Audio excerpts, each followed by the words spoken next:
I've never forgotten the way she said it.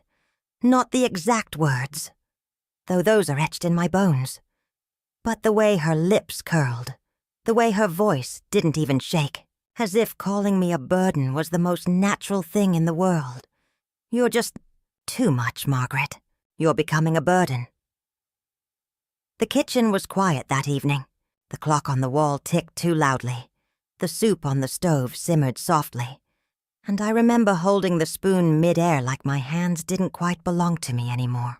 My daughter-in-law, Jessica, stood across the island with her arms crossed, her posture straight, chin tilted slightly upward. The stance of someone who believed they'd already won an argument. He wasn't expecting it. I'd lived in this house for over 30 years, raised my son here, cared for my husband through sickness until the very end.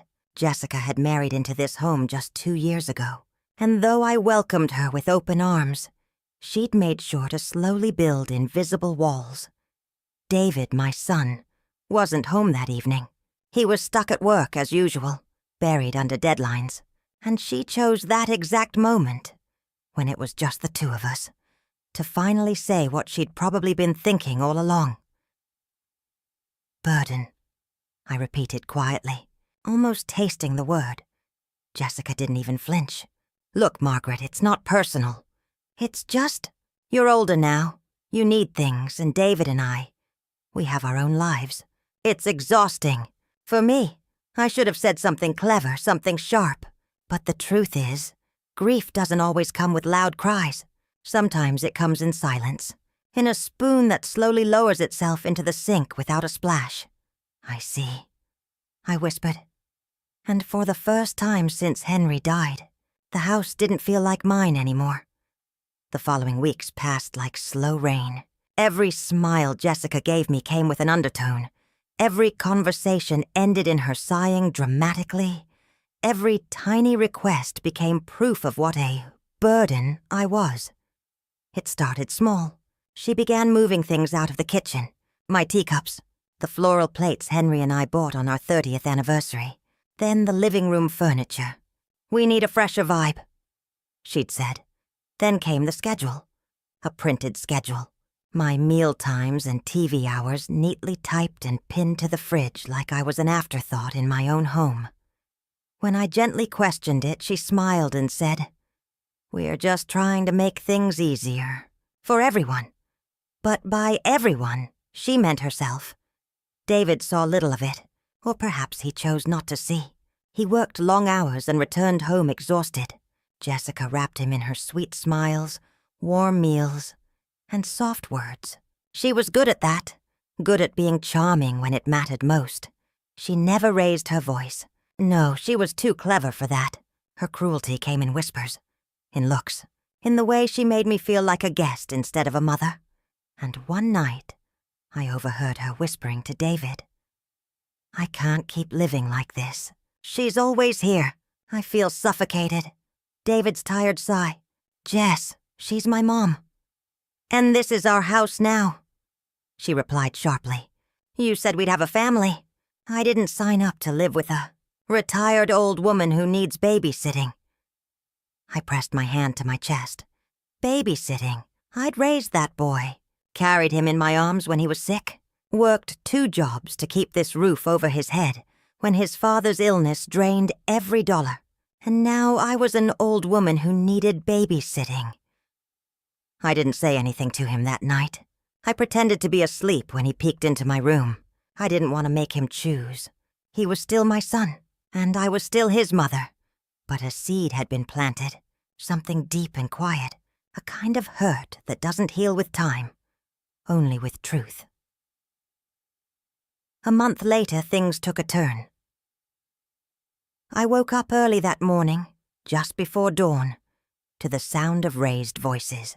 Jessica's voice, shrill and panicked, cut through the stillness. David's voice, lower but strained, tried to soothe. I rushed downstairs, still in my robe, and found Jessica on the floor, clutching her lower stomach. Her face was pale, her breathing sharp. "It hurts," she gasped. "David, it hurts." David was already on the phone with 911. I knelt beside her and instinctively grabbed her hand. For a moment, she didn't push me away. She just held on, tight, as if clinging to a ledge. They took her to the hospital. She'd had complications. A sudden internal bleeding scare from a condition she'd never told anyone about. She was lucky to have made it in time. David was frantic. He hadn't seen her like that before. And in those long hours in the sterile hospital hallway, while the world outside still slept, something shifted between us. "Mom," he whispered, his voice cracking. "I don't know what to do." I squeezed his hand. "Then let me do what I've always done. Take care." Jessica spent the next several weeks recovering at home. The strong, perfectly controlled woman who once ruled the house with soft tyranny was suddenly fragile. She couldn't walk without help at first. Couldn't get out of bed without someone steadying her. I cooked her meals. I changed her bandages. I washed her hair. I sat beside her when the pain got too much and held her hand. The same hand that once pointed toward me and called me a burden. She didn't thank me at first. She avoided my eyes, but I saw it. The softening, the cracks. One night, about 3 weeks into her recovery, I went to check on her. The house was dark except for the faint lamp by her bed. She was awake, staring at the ceiling. "Do you need anything?" I asked softly. She shook her head, her voice barely above a whisper. "Why are you doing all this?" I blinked.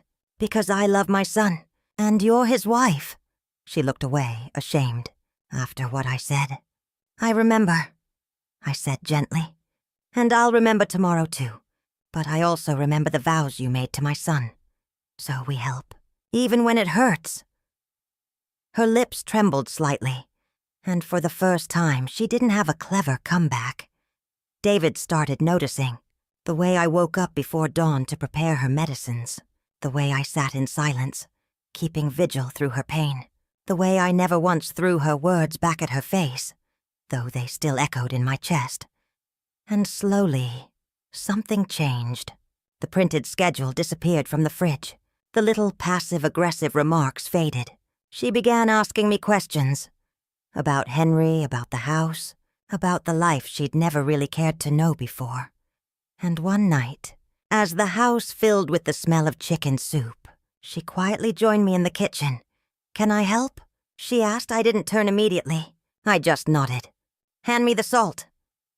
Her hand trembled slightly as she passed it. It wasn't an apology, but it was something. The real turning point came unexpectedly. It always does. One stormy night in late autumn, the power went out. The wind howled against the windows like a living thing. David was stuck on the highway. Some accident had caused a long delay. It was just Jessica and me in the house, wrapped in darkness and thunder. She tried to act calm at first, but I saw her hands shake. Hospitals had left her with quiet fears she wouldn't admit to anyone. She hated being alone in the dark. "I'll light the candles," I said. She followed me closely like a child, and for once the walls she had built crumbled. We sat in the living room, wrapped in blankets, listening to the storm. Her voice broke through the silence after a long time. "I was scared," she whispered. "I know." I didn't mean half the things I said. I turned to her. The candlelight danced against her face, softening every sharp edge. For the first time, she looked less like an adversary and more like a scared woman trying to find her place. "I know that too," I said.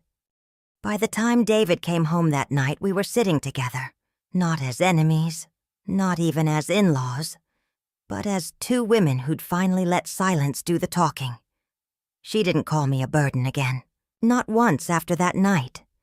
But the real twist came months later, when she was strong again, stronger than I'd ever seen her, and when life threw a curveball she never saw coming. She was the one who needed me then, more than ever. Storms have a way of changing people. In the weeks that followed that autumn night, the house didn't feel like a battlefield anymore. It wasn't suddenly warm and perfect. No, those scars were still there. But the sharp edges between Jessica and me began to dull. She stopped speaking to me like an unwanted tenant. She began to see me. She'd pause in the kitchen when I hummed old tunes. She'd ask where I bought the teacups instead of moving them out of sight. And sometimes, when she thought I wasn't looking, she'd watch me with that complicated look. The one people give when they've realized they were wrong, but don't know how to say it. David noticed it too. He started coming home earlier. Family dinners became less tense. And for the first time in months, I didn't go to bed with a knot in my stomach. But life, as it always does, had its own cruel timing. It began with a phone call. I was in the garden that morning, pruning the rose bushes Henry and I planted together, when I heard Jessica's voice through the open window. Sharp, trembling. Not with anger this time. With fear. No. Please, there has to be another way. I froze, pruning shears still in my hand. Silence followed, then a choked sob. The kind of sound that doesn't belong to a woman who's winning a fight. It belongs to someone who's just lost ground. I didn't mean to eavesdrop, but when she hung up, I could hear her pacing the kitchen like a trapped bird. I set the shears down and slowly walked inside. She was standing by the counter, pale and stiff, clutching her phone like it was the only thing holding her together. Her eyes flicked up at me, and for a brief moment she looked like a little girl lost. "Jessica?" I asked softly. She inhaled sharply and wiped her eyes. Too fast. Too rough. "I'm fine." She wasn't. I'd spent my entire life reading between words. I recognized that kind of silence. For the next few days, something shifted again. But not in the way it had before. Jessica became distant, quiet. She wasn't cold. She was distracted. Her eyes carried that unfocused glaze of someone whose world was cracking quietly behind closed doors. David didn't notice. Work consumed him like always. But I did. And then, one evening, she sat at the table long after dinner was done, staring at her untouched tea. Her hands trembled slightly. "Jessica," I said gently. "You can tell me." She looked up, startled. "Tell you what?" "Whatever it is that's eating you alive." Her lip quivered, just once. And then, slowly, like a dam giving way, the truth spilled out. Her father's business had collapsed. The family company she'd grown up relying on was drowning in debt. The house she and David had built dreams on was at risk. And worse, she had co-signed some of the loans before their marriage. If things went wrong, they could lose everything. "I didn't tell David," she whispered, her voice cracking. "He's already so tired. I didn't want him to think I brought a disaster into his life." I sat quietly, letting her speak. She didn't need advice, not yet. She needed to be heard. Tears ran down her cheeks as she added, "I called the bank this morning. If I can't find a way to pay a part of it back soon, we'll lose the house. Our house. The house where I raised my boy. The house that held my entire life. Why didn't you tell him?" I finally asked. She shook her head. "Because I was too busy. Trying to be strong. Trying to control everything. That's all I've ever done. And I thought I could handle it." I reached out slowly and placed my hand over hers. Sometimes being strong isn't about handling everything. It's about admitting when you can't. She looked at me. Really looked at me. And her shoulders slumped, as if finally allowed to breathe. That night I didn't sleep. I sat in my room, surrounded by Henry's old books, the smell of cedar and lavender wrapping around me.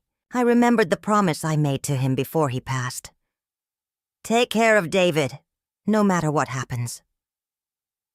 David had a good heart, but Jessica was complicated, yet I could see it now. Beneath her sharp exterior was someone just as frightened as any of us. And maybe, just maybe, this was the moment everything would turn. The next day, I made a decision. I walked up to the attic where I had kept Henry's safe. Inside was the money we had quietly saved over decades. Not a fortune, but enough to help them breathe again. When I walked down with that old metal box in my hands, Jessica was sitting in the living room, wrapped in a cardigan, eyes puffy from another sleepless night. She looked up, confused. "What's that?" I set the box down gently. "A lifeline," She frowned. I don't understand. You don't need to. Just open it. Her fingers hesitated before lifting the lid. Inside lay bundles of cash, old savings bonds, and a letter Henry had written before he died. I was saving this for when David needed it most, I said quietly. Not for birthdays, not for trips, for moments that could break him. Her hands flew to her mouth as tears welled up in her eyes. Margaret, I can't take this. I shook my head. It's not a gift. It's family, she broke then. Not dramatically, not with theatrics, but in quiet sobs, like someone who had carried too much alone. Later that night, she told David everything. I watched from the hallway as my son, my sweet boy, wrapped his arms around her instead of turning away. He didn't yell. He didn't blame. He held her the way Henry once held me when life crumbled. And then, to my surprise, she called me into the room. Not David. Her! She looked up with tear-stained cheeks and whispered, "Thank you." That was the first real thank you I'd ever heard from her. The days that followed were hard. Lawyers, paperwork, tense calls with banks. But we faced it together. Jessica didn't hide behind pride anymore. She let me stand beside her, and in doing so, she began to change. She asked me for advice, not with that forced politeness she used to use, but genuinely. She started spending time with me, not because she had to, but because she wanted to. And in those quiet kitchen mornings, over black coffee and cinnamon toast, she began to talk about her childhood, about her father, about how she grew up believing that control was the only way to survive. It didn't excuse her cruelty, but it explained the armor she wore. One evening, after a long meeting with the lawyers, Jessica came into my room. She didn't knock. She just stood at the door, clutching something in her hands. "I need to tell you something," she said. I looked up from my sewing basket. "Go on." "I hated living with you in the beginning." I chuckled softly. "I noticed. No, I mean really hated it. Because you were everything I wasn't. Calm, gentle. You made David feel safe in ways I couldn't, and that terrified me." I tilted my head. "That was not what I expected." She swallowed hard. "Calling you a burden was the ugliest thing I've ever done. And I meant it then, but now I understand something." I waited. "You're the only person who didn't turn your back on me when everything fell apart."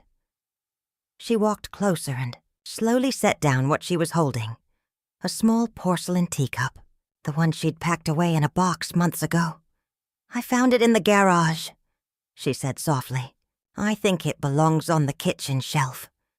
And just like that, something that had been broken between us began to mend. We managed to save the house. It wasn't easy, and it certainly wasn't painless. But through the storm, our little family became stronger. David grew closer to me again.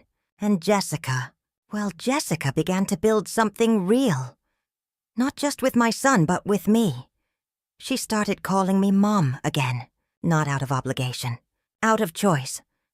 But the real test, the moment that proved just how much everything had changed, came 6 months later, when the tables finally turned in a way neither of us could have imagined. The woman who once called me a burden was the one who needed me most. Winter came quietly that year, like an uninvited guest creeping in through the cracks. The house smelled of cinnamon and wood smoke, and the porch lights flickered against the dark sky. On the outside, everything looked calm, but inside, something had shifted again. Jessica's shoulders carried a weight heavier than unpaid bills. She smiled more often now. But there was something hollow behind it. I saw it in her eyes when David wasn't looking. A kind of quiet fear, like a woman keeping a secret she wasn't ready to say aloud.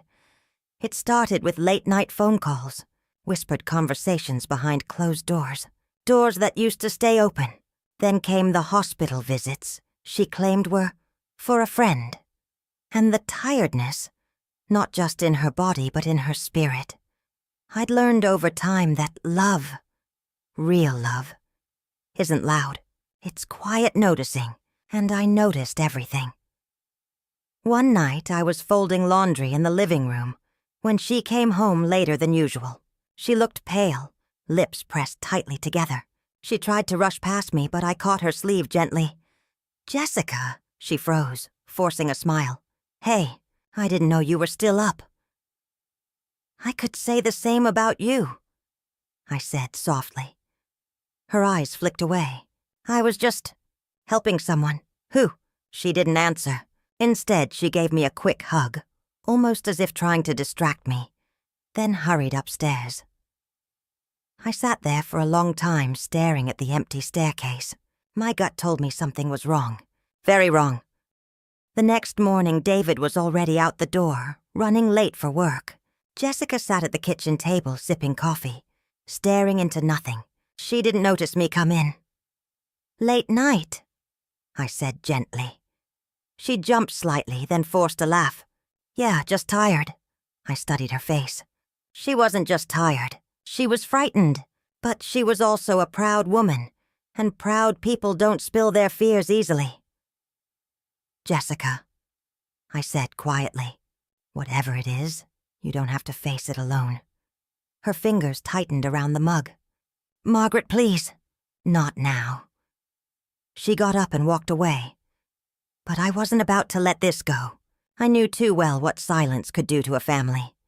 Days turned into weeks. Her behavior grew more erratic. She avoided calls in front of David. She kept her phone face down on the table. She would disappear for hours, returning with bloodshot eyes. I didn't want to assume the worst, but my mind spun with possibilities. An affair, some new debt, a hidden illness. Then one evening I heard it. A single sentence, barely audible. I was passing by her room when I heard her voice crack through the door. "I can't do this anymore." I froze. Then another voice, not David's, low and desperate, through the speakerphone. "We need you. Don't back out now. You're the only one who can help." Her sob in response cut through me like glass. The next day, I followed her.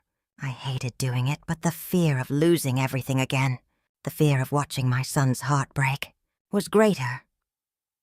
She drove to a building on the edge of town, an old medical center, the kind with peeling paint and tired faces in the waiting room. I stayed outside, sitting in my car, watching the door. 30 minutes later, she walked out holding a small brown envelope, her hands shaking. She sat in the driver's seat for what felt like forever, her forehead resting on the steering wheel. And then I saw it. She began to cry, not quiet tears, gut-wrenching, soundless sobs. It was then I knew this wasn't betrayal. This was pain. That evening she found me in the kitchen. "I know you followed me," she whispered. I stiffened. "Jessica, it's okay," she interrupted. "I would have done the same." She looked exhausted. Her mascara had smudged slightly, though she'd tried to fix it. She sat down slowly, like a woman surrendering after a long battle. "It's cancer," she said finally. Just 2 words, but they sucked all the air out of the room. I felt the world tilt slightly, as though the house itself held its breath. She continued, her voice barely a whisper. "Stage 2, breast cancer. I found out 3 weeks ago. I didn't want to say anything until I knew what to do." My hands trembled. She wasn't just fighting for her dignity. She was fighting for her life. "I didn't want David to look at me like I was broken," she added, her voice cracking. "I spent my whole life trying to be in control. But now," she broke down, shoulders shaking. "I didn't think. I just reached across the table and pulled her into my arms. For the first time since she entered this family, she didn't resist. She cried into my shoulder, clutching me like a child clutching their mother. "Jessica," I whispered. "We're going to face this. Together." She shook her head weakly. "I don't know how." "You don't have to," I said softly. "I do." The next few days became a blur of hospital appointments, test results, and quiet moments. David still didn't know. She wanted to tell him on her own terms. I respected that. But something changed between us. The woman who once called me a burden now leaned on me like a lifeline. She trusted me with the secret she couldn't yet give to the man she loved. I cooked for her when she couldn't eat. I brushed her hair when her hands were too weak. I sat with her in silence on nights when fear crawled through her bones. She had always been strong in her own way, but now she let me be strong for her. Finally, one cold December night, she told David. I stood outside their bedroom door, listening as her voice cracked and his heart shattered. Then came silence, a long, unbearable silence. And then his sob, my son's cry. When the door finally opened, David's face was pale and wet with tears. He didn't say anything. He just walked straight into my arms and whispered, "She's sick, Mom." "I know," I whispered back, "but we're not losing her." Behind him, Jessica sat on the edge of the bed, shoulders curled in, as if bracing for him to pull away. But David didn't leave. He knelt in front of her and took her hands in his. "We're fighting this," he said. His voice trembled, but it was steady enough to hold her. And that's when I saw it. The beginning of something I'd thought we might never have. A real family. The months that followed were brutal. Chemotherapy, sleepless nights, hospital corridors that smelled of antiseptic and fear. I was there through it all. I held her hair when she vomited. I held her hand when the pain was too much. And sometimes, in the quietest moments, she would look at me. Not as a burden, not as an enemy, but as a mother. One night, she whispered, "I'm sorry for everything I ever said to you." I stroked her hair gently. "No, Jessica, this isn't about the past anymore." She smiled weakly. "No, but it matters to me." And that's when I realized something that almost broke me. She wasn't just fighting to live. She was fighting to make things right. When spring finally came, the house smelled like fresh flowers again. Her hair hadn't fully grown back, but her spirit was fierce. She was in remission. She was alive. David held her like a man who'd learned how fragile life could be. And me. I sat on the porch, listening to the sound of laughter inside the house.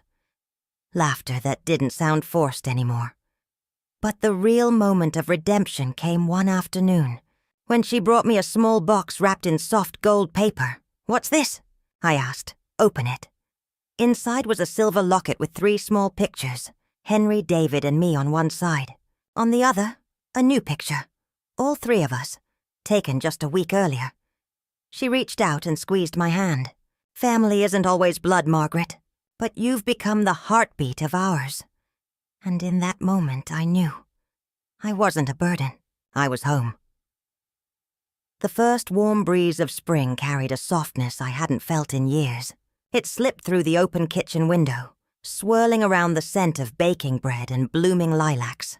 The house that had once echoed with tension now breathed like something alive, something at peace. Jessica sat at the kitchen table wrapped in a pale yellow shawl, sipping tea from the porcelain cup she once packed away in a box. Her hair was just beginning to grow back, short curls framing her face, catching the sunlight. She'd always been beautiful, but now there was a quiet strength about her, a beauty carved not from vanity, but survival. "Your bread smells like heaven," she said with a small laugh. Her voice was still soft, still recovering, but it no longer carried that sharp edge it once did. "Of course it does," I said with a grin.